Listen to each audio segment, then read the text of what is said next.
ओम शांति। आज 2 আগস্ট 2024 बाबार अमूल्य मधुर प्रातःमुरली शुनब। आजकेर मुरलीते बाबा बोलेन, मीठे मीठे बच्चे, तोमादेर निजस्व संस्कार हलो पवित्रतार। तोमरा रावणेर संगे थेके पतित हयेछो, एखन आबार पवित्र हये पवित्र दुनियार मालिक होते हबे। आजकेर मुरलीर प्रश्न, अशांतिर कारण ओ निवारण की? उत्तर, अशांतिर कारण हलो अपवित्रता। एखन भगवान बाबार काछे प्रतिज्ञा करो जे आमरा पवित्र हये पवित्र दुनिया निर्माण करब, निजेर दृष्टि सिविल राखबो, क्रिमिनाल हब ना, ताहलेई अशांति दूर होते पारे। तोमरा बाच्चारा होले शांति स्थापन करार उद्देश्ये निमित्त। तोमरा कखनो अशांति सृष्टि करते पारो ना। तोमादेर शांत थाकते हबे, मायार दास गोलाम हबे ना। ओम शांति। बाबा बसे बाच्चादेर बोझाচ্ছেন जे गीतार भगवान गीता शुनिয়েছিলেন, एकबार शुनिয়ে तारपरे तो चले जाबेन। এখন তোমরা বাচ্চারা গীতার ভগবানের কাছে সেই গীতা জ্ঞান শুনছো এবং রাজযোগও শিখছো। তারা লিখিত গীতা পড়ে মুখস্থ করে নেয়, তারপরে মানুষদের শোনায়। তারা শরীর ত্যাগ করে, পরের জন্মে শিশুরূপে জন্ম নিয়ে তো আর শোনাতে পারে না। এখন বাবা তোমাদের গীতা শোনাতে থাকেন যতক্ষণ না তোমরা রাজত্ব প্রাপ্ত করছো। लौकिक टीचारराও पाठ पढ़ातेই থাকে, যতক্ষণ না পাঠ সম্পূর্ণ হয় ততক্ষণ শেখাতে থাকে। পড়াশোনা সম্পূর্ণ হলে জীবিকা উপার্জনের কাজে ব্যস্ত হয়ে যায়। টিচারের কাছে পড়ে, উপার্জন করে, বৃদ্ধ হলে শরীর ত্যাগ করে, আবার নতুন শরীরে প্রবেশ করে। তারা গীতা শোনায়, তাতে কি প্রাপ্তি হয় এই কথা কেউ জানে না। গীতা শুনিয়ে পরজন্মে আবার শিশুরূপে জন্ম নিলে কিছুই শোনাতে পারে না। যখন বড় হয়, বয়স বাড়ে, গীতা পাঠী হয়, তাহলে আবার শোনাবে। এখানে বাবা একবার শান্তিধাম থেকে এসে পড়ান, তারপরে ফিরে চলে যান। বাবা বলেন, তোমাদের রাজযোগ শিখিয়ে আমি নিজের ঘরে পরমধাম ফিরে যাই। যাদের পড়াই তারা আবার এসে নিজের প্রারব্ধ ভোগ করে, নিজের ধন উপার্জন করে নম্বর অনুযায়ী পুরুষার্থ অনুসারে ধারণ করে চলে যায়। কোথায়? নতুন দুনিয়ায়। এই পড়াশোনা হলো নতুন দুনিয়ার জন্য। মানুষ এই কথা জানে না, পুরানো দুনিয়া শেষ হয়ে আবার নতুন দুনিয়া স্থাপন হবে। তোমরা জানো আমরা রাজযোগ শিখছি নতুন দুনিয়ার জন্য। তখন এই পুরানো দুনিয়া, পুরানো শরীর থাকবে না। আত্মা হলো অবিনাশী। আত্মারা পবিত্র হয়ে তারপরে পবিত্র দুনিয়ায় আসে। নতুন দুনিয়া ছিল যেখানে দেবী দেবতাদের রাজ্য ছিল, যাকে স্বর্গ বলা হয়। সেই নতুন দুনিয়া একমাত্র ভগবানই রচনা করেন। তিনি এক ধর্মের স্থাপনা করেন, কোনো দেবতার দ্বারা করান না। দেবতা তো এখানে নেই, তাহলে নিশ্চয়ই কোনো মানুষের দ্বারাই এই জ্ঞান প্রদান করবেন, যাতে আবার দেবতা রচনা হবে। তারপর সেই দেবতারা পুনর্জন্ম নিতে নিতে এখন ব্রাহ্মণ হয়েছে। এই রহস্য তোমরা বাচ্চারাই জানো। ভগবান হলেন নিরাকার, যিনি নতুন দুনিয়া রচনা করেন। এখন হলো রাবণ রাজ্য। তোমরা জিজ্ঞাসা করো, কলিযুগী পতিত নাকি সত্যযুগী পবিত্র হয়েছ? কিন্তু তারা বুঝতে পারে না। এখন বাবা বাচ্চাদের বলেন, আমি 5000 বছর পূর্বেও তোমাদের বুঝিয়েছিলাম। বাচ্চারা, আমি আসি তোমাদের অর্ধকল্প সুখী করতে। তারপরে রাবণ এসে তোমাদের দুঃখী বানায়। এ হলো সুখ দুঃখের খেলা। কল্পের আয়ু 5000 বছর, অতএব অর্ধেক করতে হয়। তাই না? রাবণ রাজ্যে সবাই দেহ অভিমানী, বিকারগ্রস্ত হয়ে যায়। এইসব কথাও তোমরা এখন বুঝেছ, আগে বুঝতে না। কল্প কল্প যারা বুঝেছে তারাই বুঝে নেয়। যারা দেবতা হবে না তারা আসবেই না। তোমরা দেবতা ধর্মের চারা রোপণ করছো। যখন তা আসুরি তমপ্রধান হয়ে যায় তখন তাকে দৈবী বৃক্ষ বলা যাবে না। বৃক্ষ যখন নতুন ছিল তখন শতপ্রধান ছিল। আমরা সেই কল্পবৃক্ষের পাতা, দেবী দেবতা ছিলাম। তারপরে রজ তমতে এসে পুরানো পতিত শূদ্র হয়েছি। পুরানো দুনিয়ায় পুরানো মানুষরাই থাকবে।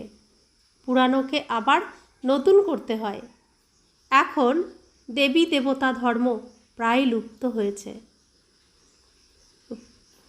স্টেজ অভিনয় করতে করতে পুরনো হয়ে যায়। তো নাটক শেষ হয়ে গেলে সেই স্টেজটাকে আবার পরিষ্কার পরিচ্ছন্ন করা হয়, রিপেয়ার করা হয়, আবার নতুন করে তোলা হয়। তো এই সৃষ্টিতে এই নাটক, এই সিনেমা চলতেই থাকে। পুরনো স্টেজটাকে আবার রিপেয়ার করে নতুন স্টেজ বানানো হয়। তো এখন সেই সময় পুরানো স্টেজকে নতুন করার। তো এই স্টেজে প্রথমে অভিনয় করতে হবে দেবী দেবতা রূপে, তারপরে ক্ষত্রিয় রূপে, তারপরে বৈশ্য রূপে, তারপর শূদ্র রূপে। তো যখন যেই সিন তখন সেই সিন এখানে চলবে। অভিনেতা তো সেই আমরাই এক একটা ড্রেস পরে এক এক রকমভাবে অভিনয় করে যাই।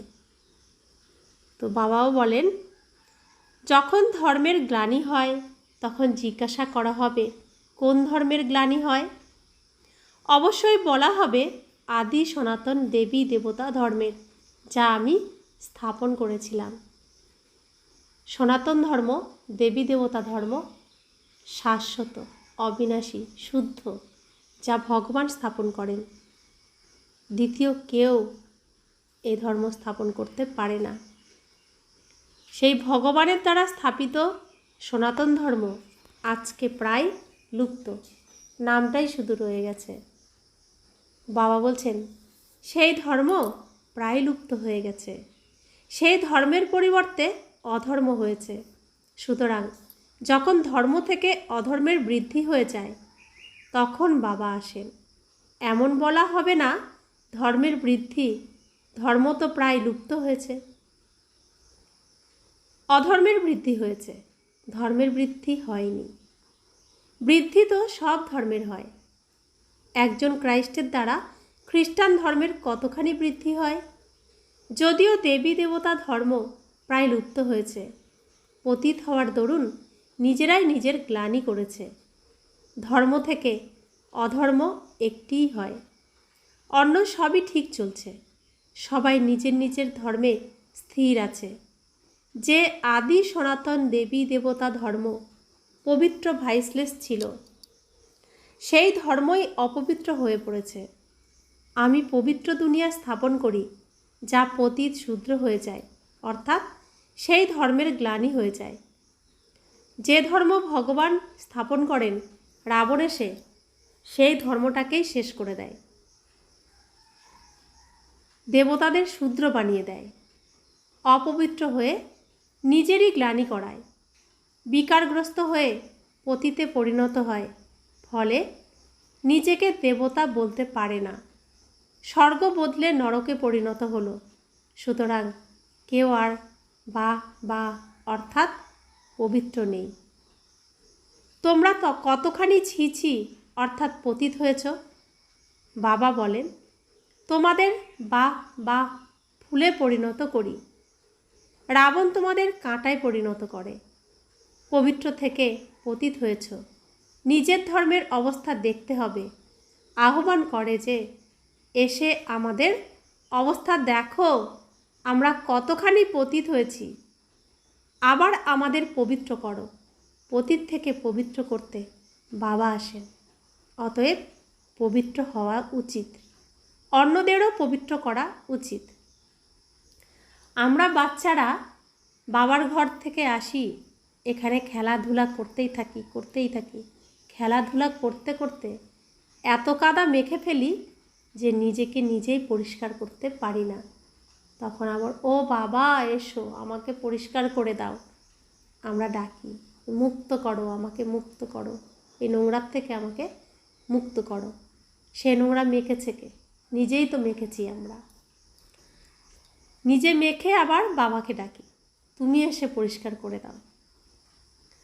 তোমরা বাচ্চারা নিজেকে দেখতে থাকো যে আমরা সর্বগুণ সম্পন্ন হয়েছি। আমাদের আচার ব্যবহার কি দেবতাদের মতন হয়েছে? দেবতাদের রাজ্যে বিশ্বে শান্তি ছিল। এখন আবার তোমাদের শেখাতে এসেছি বিশ্বে শান্তি কিভাবে স্থাপন হবে। তাই তোমাদেরও শান্তিতে থাকতে হবে। শান্ত হওয়ার যুক্তি বলেছি, আমাকে স্মরণ করো, তাহলে তোমরা শান্ত হয়ে শান্তিধাম চলে যাবে। অনেক বাচ্চারা নিজেরা শান্ত থেকে অন্যদেরও শান্তিতে থাকা শিখিয়ে দেয়। কেউ অশান্তি সৃষ্টি করে, নিজেরা অশান্ত থেকে অন্যদেরও অশান্ত করে দেয়। শান্তির অর্থ বোঝে না, এখানে আসে শান্তি শিখতে এবং এখান থেকে ফিরে গিয়ে অশান্ত হয়ে যায়। অশান্তি হয় অপবিত্রতা থেকে। এখানে এসে প্রতিজ্ঞা করে, বাবা আমি তোমার কাছ থেকে বিশ্বের বাদশাহী নিতে হবে। আমরা পবিত্র থেকে বিশ্বের মালিক হব নিশ্চয়ই। যেই ঘরে ফিরে যায় মায়া ঝড় তুলে দেয়। এ যেন যুদ্ধ। তখন মায়ার দাস হয়ে পতিত হয়ে যায়। অবলা নারীদের উপরে অত্যাচার তারাও করে যারা প্রতিজ্ঞা করে আমরা পবিত্র থাকব, কিন্তু মায়ার আক্রমণ হলে প্রতিজ্ঞা ভুলে যায়। ভগবানের কাছে প্রতিজ্ঞা করে যে আমরা পবিত্র হয়ে পবিত্র দুনিয়ার উত্তরাধিকার নেব। আমরা নিজের দৃষ্টি সিভিল রাখব, কুদৃষ্টি রাখব না, বিকারগ্রস্ত হব না, ক্রিমিনাল দৃষ্টি ত্যাগ করব। তা সত্ত্বেও মায়া রাবণের কাছে হার স্বীকার করে। তখন যে নির্বিকারী হতে চায় তাকে বিরক্ত করে। তাই বলা হয় অবলাদের উপরে অত্যাচার হয়। পুরুষ হয় বলশালী, স্ত্রী হয় দুর্বল। যুদ্ধ ইত্যাদিতে পুরুষরা যায় কারণ তারা বলশালী। স্ত্রী হয় কোমল, তাদের কর্তব্য হলো আলাদা। তারা ঘর সংসার সামলায়, সন্তানের জন্ম দিয়ে তাদের লালন পালন করে। এই কথাও বাবাই বোঝান। সেখানে একটি সন্তান হয়, তাও আবার বিকারের কথা নেই। এখানে সন্ন্যাসীরাও কখনো কখনো বলে যে একটি সন্তান তো অবশ্যই হওয়া উচিত।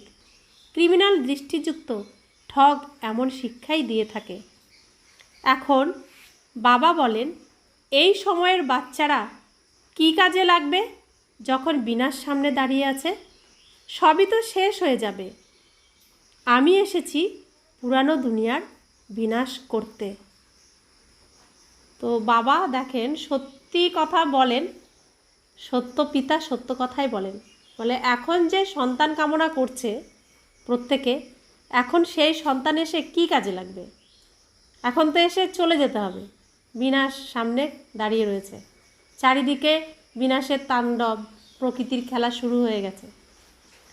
তো সেখানে কোনো বাচ্চা পৃথিবীতে আসলে তাকেও তো যেতে হবে। সেই বাচ্চা এসে কি করবে? সন্ন্যাসীরা বলে একটা সন্তান তো হওয়া উচিত।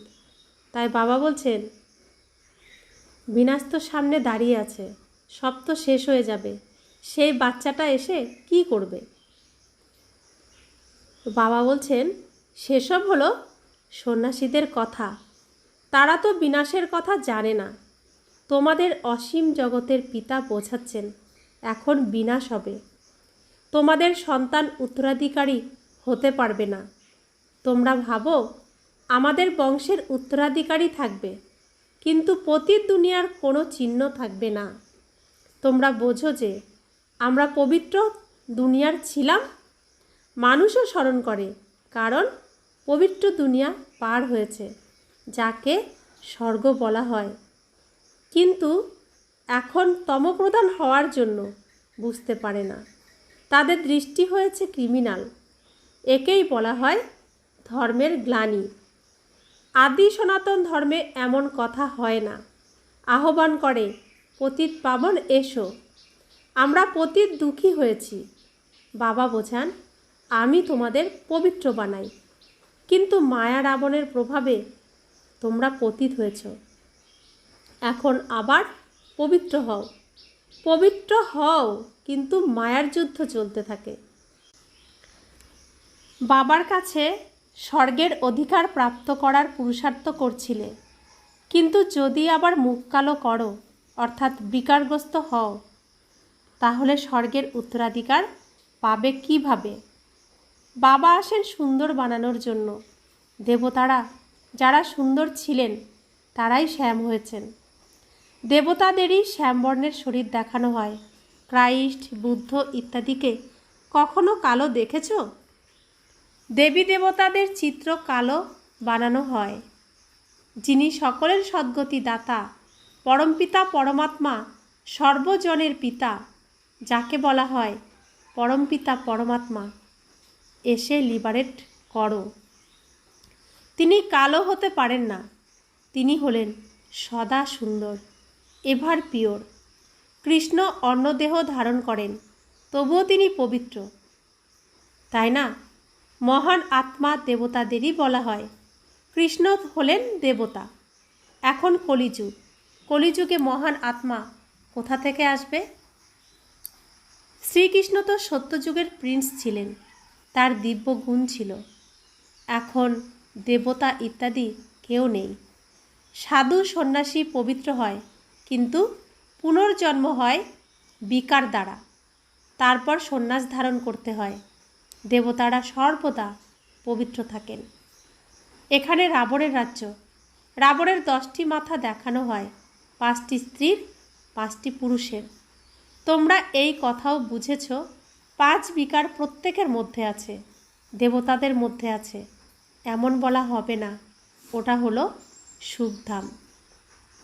সেখানেও যদি রাবণ থাকতো তাহলে দুঃখধাম হয়ে যেত। তো একটি সংসার রচনা হয় একজন নারী একজন পুরুষ মিলে। এই যে কলিযুগ, দ্বাপর যুগ, এখানে রাবণের রাজ্য চলে। পুরুষের মধ্যেও 5টি বিকার ভরে দেয় রাবণ, স্ত্রীর মধ্যেও 5টি বিকার ভরে দেয়। তো 10টি বিকার নিয়ে একটি সংসার শুরু হয়। তো এই 10টি বিকার নিয়ে সেই সংসার কতটা সুখের হতে পারে, কতটা শান্তির হতে পারে? সেখানে লড়াই ঝগড়া লেগেই থাকে। এই দুনিয়ায় কোনো সুখী সংসার নেই। সব সংসারে দুঃখ দুঃখ দুঃখ। কারণ রাবণ একটা পরিবারে 10টা বিকার দিয়ে পরিবার সৃষ্টি করায়। তো বাবা বলছেন, মানুষ ভাবে দেবতাদেরও সন্তান জন্ম হয়, তারাও হলেন বিকারী।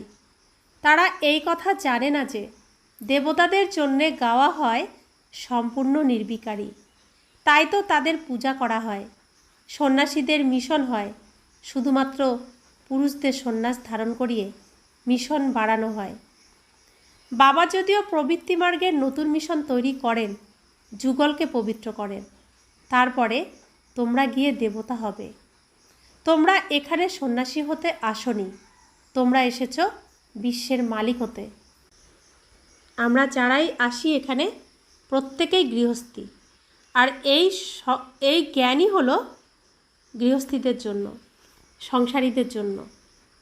বাবা বলছেন, তারা আবার গৃহস্থে জন্ম নেয়, তারপরে সংসার থেকে বেরিয়ে যায়। সন্ন্যাসীরা একটা সংসারেই জন্ম নেয়, তারপর তারা সন্ন্যাস নিয়ে সেই ঘর পরিবার ত্যাগ করে সেই সংসার থেকে বেরিয়ে যায়। তোমাদের সংস্কার হলোই পবিত্রতার। এখন অপবিত্র হয়েছ, আবার পবিত্র হতে হবে। বাবা পবিত্র গৃহস্থ আশ্রম তৈরি করেন। পবিত্র দুনিয়াকে সত্যযুগ, পতিত দুনিয়াকে কলিযুগ বলা হয়। এখানে অসংখ্য পাপাত্মা আছে। সত্যযুগে এমন কথা হয় না। বাবা বলেন, যখন যখন ভারতে ধর্মের গ্লানি হয়, অর্থাৎ দেবী দেবতা ধর্মের আত্মারা পতিত হয়ে নিজেদের গ্লানি করায় বাবা বলেন, আমি তোমাদের পবিত্র করি, তারপরে তোমরা পতিত হও, অকাজের হয়ে যাও। যখন এমন পতিত হও তখন আবার পবিত্র করার জন্য আমাকে আসতে হয়। এই ড্রামার চক্র ঘুরতেই থাকে। স্বর্গে যাওয়ার জন্য দিব্য গুণ থাকা উচিত, ক্রোধ থাকা উচিত নয়।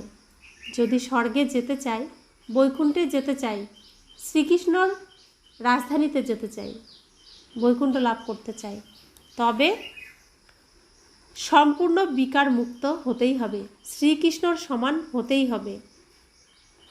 ক্রোধ আছে অর্থাৎ তাকে অসুর বলা হবে। খুবই শান্তচিত্ত অবস্থা হওয়া উচিত। ক্রোধ থাকলে বলা হবে এর ভিতরে ক্রোধরূপী ভূত আছে। যার মধ্যে কোনো রকম ভূত রয়েছে সে দেবতা হতে পারবে না, নর থেকে নারায়ণ হতে পারবে না। দেবতারা হলেন নির্বিকারী। যথা রাজা রানী তথা প্রজা, সবাই নির্বিকারী।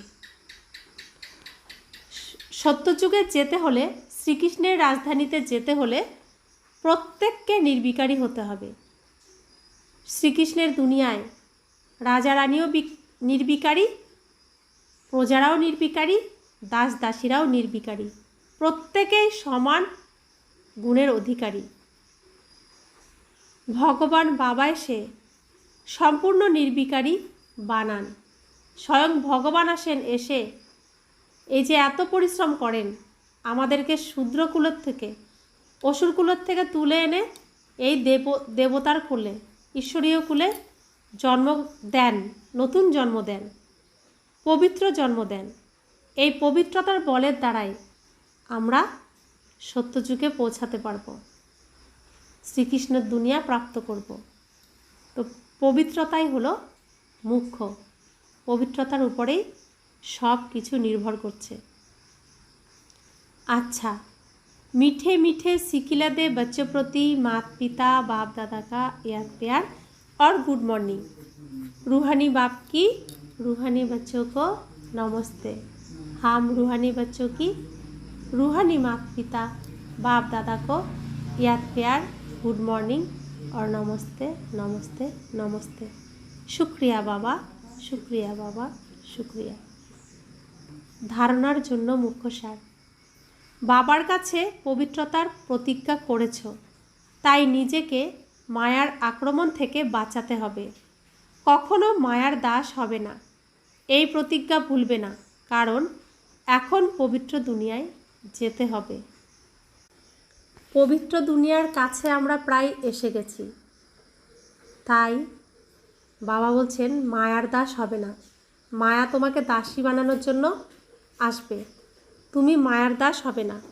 বাবার কাছে যে প্রতিজ্ঞা করেছ সেই প্রতিজ্ঞা কখনো ভুলবে না। দ্বিতীয় ধারণা, দেবতা হওয়ার জন্য আন্তরিক অবস্থা খুবই শান্ত বানাতে হবে। কোনো রকম ভূতকে প্রবিষ্ট হতে দেবে না, দিব্যগুণ ধারণ করতে হবে। মায়া এখন প্রবলভাবে আমাদেরকে তার দাসী বানানোর জন্য, তার দাস বানানোর জন্য চেষ্টা করবে। আমাদের মধ্যে ক্রোধ ভরে দেওয়ার চেষ্টা করবে। আমাদের আন্তরিক ভেতরের থেকে শান্ত থাকতে হবে, নিজেকে খুবই শান্ত অবস্থায় রাখতে হবে। কোনো রকম ভূতকে প্রবেশ করতে দেওয়া যাবে না। দিব্যগুণকে ধারণ করে যেতে হবে।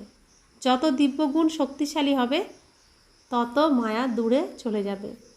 বরদান, ফরিস্তা স্বরূপে স্মৃতির দ্বারা বাবার ছত্রছায়ার অনুভবকারী বিঘ্নজিৎ ভব।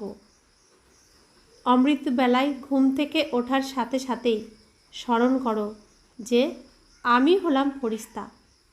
ব্রহ্মা বাবাকে এই আন্তরিক পছন্দের গিফট দাও, তবে প্রতিদিন অমৃত বেলায় বাপ দাদা তোমাদেরকে নিজের বাহু পাশে সমাহিত করে নেবেন। অনুভব করবে যে বাবার বাহুর মধ্যে অতীন্দ্রিয় সুখে দুলছি। যে ফরিস্তা স্বরূপে স্মৃতিতে থাকবে তার সামনে কোনো পরিস্থিতি বা বিঘ্ন এলেও বাবা তার সামনে ছত্রছায়া হয়ে যাবেন। তাই বাবার ছত্রছায়া বা ভালোবাসার অনুভব করার জন্য বিঘ্নজিৎ হও। আমরা ব্রাহ্মণস ফরিস্তা, তো ফরিস্তার পরে আমরা আত্মা রূপে ঘরে ফিরব।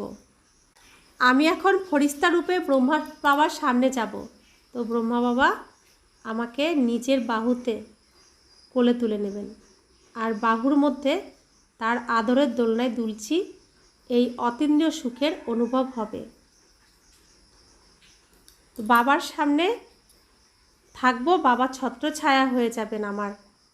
তাই বাবার ছত্রছায়ার আর ভালোবাসার অনুভব করার জন্য বিঘ্নজিৎ হতে হবে।